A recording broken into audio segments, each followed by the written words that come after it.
Boy, don't you like it when everybody in the neighborhood's an expert on anything that happens? We had some trash cans thrown over last night. One old gal comes out, there ain't no mess like this. Boy, this one got turned over on its side. So I said, well, I got an idea, gals. Why don't we just turn them trash cans back up right and then put the trash back in it? Oh no, Tavin, because then somebody else gonna come by and push them over again. It's no use. We're gonna leave these trash cans on the sideways. So I'm up by Maggie's Flowers here later in the day, middle of the day, no Steve, an officer of the law in town, says, hey Tavin, I heard you might know something about them trash cans getting tipped over in the trailer park.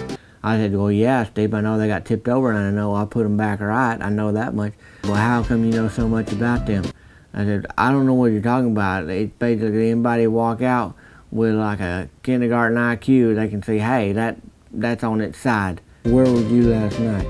And I said, well, it depends on what time where it was. I mean, all you can eat catfish down at Bickham's. I had a coupon. And I said, Steve, I don't know what you're writing down in that notepad, but I can tell you right now everything I know. And all you're going to end up journaling is that Tavin went to work, and then Tavin dropped off by the Bickham's all you can eat, and then Tavin found out that they got chocolate and vanilla swirled in the new ice cream thing down there, and Tavin stayed for a little extra dessert last night. And then all of a sudden you got home and you got mad and you knocked over some trash can, didn't you, Tavin? I said, boy, Steve, you playing some hardball.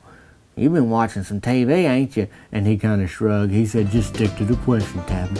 And I said, no, buddy, I didn't get mad at that. I didn't knock or kick anything over, but I'll tell you one thing I did do. He said, what? And he's ready to write, on his little notepad.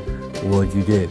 And I said, I went in there. Mimo and Brett were hollering because apparently Brett thought it was okay to bring a live squirrel in the house. Mimo wasn't having that for a minute. For 1 second, as soon as she seen that thing in there, she was like, about face, get out of here kind of thing. And he's seen it on America's Funniest Videos. There's a squirrel that could fold a napkin and, fetch a spoon out of the drawer. And Mimo's like, you ain't gonna train that squirrel to fold no napkin, Brett. Mimo, you don't know. You ain't giving me a chance. You never gave me a chance. And anytime a grown man that's pushing 40 tells a grown lady that's his Mimo that she ain't never give him a chance, you can tell he's probably got too many chances, especially if he's still living in her trailer like he is. You got two choices. I will eat that squirrel for breakfast if you leave it in here, or you get out of here because you're gonna get hit upside the head with this phone book.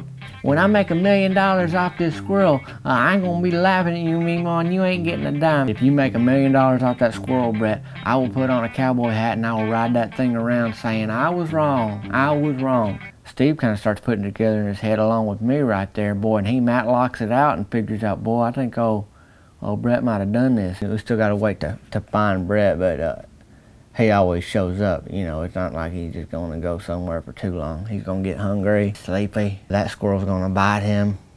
A number of things could happen to bring him back around. Boy, you better have some facts together before you go accusing old Tavin Dillard of kicking over trash can in the trailer park.